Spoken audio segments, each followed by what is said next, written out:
ഇന്ന് നമ്മുടെ വീട്ടിലെ തന്നെ ഒരു ചക്ക അടത്തി നോക്കിയിട്ടുണ്ടായിരുന്നു. നല്ല അടിപൊളി കൂഴച്ചക്ക, വേവിക്കാനാണെങ്കിൽ കറക്റ്റ് പരുവം. അങ്ങനെ കുറച്ച് ചക്കയൊക്കെ എടുത്ത് പൊളിച്ചു വെച്ചു. ഇന്ന് ചക്കയുടെ കൂടെ കൂട്ടാനായിട്ട് നല്ല വലിയ ചെങ്കലവ കിട്ടിയിട്ടുണ്ട്. ഇതിന് മഞ്ഞക്കോരയെന്ന് നമ്മുടെ നാട്ടിൽ പറയും. എന്തായാലും നല്ല വിളഞ്ഞ ഐറ്റമാണ്. കുറേ നാൾ കൂടിയിട്ടാണ് ഇത്രയും വലിയ മീനൊക്കെ കിട്ടുന്നത്. അല്ലെങ്കിൽ ഇവിടെ സ്ഥിരമായിട്ടും കൊച്ചുമത്തിയാണ് കിട്ടാറ്. ഇന്നലെ വൈകിട്ട് അച്ഛനും അമ്മയും വന്നപ്പോൾ കൊണ്ടുവന്ന മീനാണ്.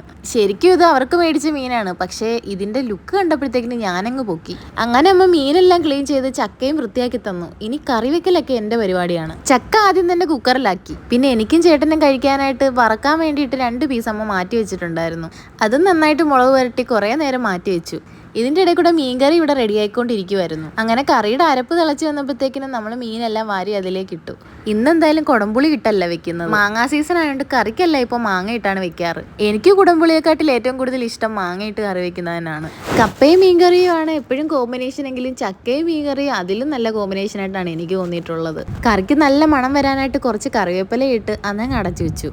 ഇപ്പം നമ്മുടെ ചക്കയാണെങ്കിൽ അരപ്പൊക്കെ ചേർത്ത് നന്നായിട്ട് കുഴച്ചതായി ഈ ഒരു പരുവത്തിലാക്കിയിട്ടുണ്ട്. അങ്ങനെ നമ്മുടെ മീൻകറി ഇതാ ഇവിടെ റെഡി ആയിട്ടുണ്ട്. ലാസ്റ്റ് കുറച്ച് ഭംഗിക്ക് തക്കാളിയും കൂടെ അരിഞ്ഞ് ചേർത്തിട്ടുണ്ട്. കൂടെ തന്നെ മീൻ വറുത്തത് റെഡി ആയിട്ടുണ്ട്. ഇനി എന്താ പരിപാടി? കഴിക്കല് തന്നെ. കറിയൊക്കെ വേവുമ്പോൾ ചൂടോടെ കഴിക്കാനല്ലേ ഏറ്റവും കൂടുതൽ ടേസ്റ്റ്. അങ്ങനെ ചക്ക വേവിച്ചത് നല്ല അടിപൊളി ചെങ്കലവ കറിയും ചെങ്കലവ വറുത്തതും എല്ലാം കൂടെ നല്ല കളർഫുൾ ആയിട്ടുണ്ട്. ഇനി ടേസ്റ്റ് ചെയ്ത് നോക്കാം.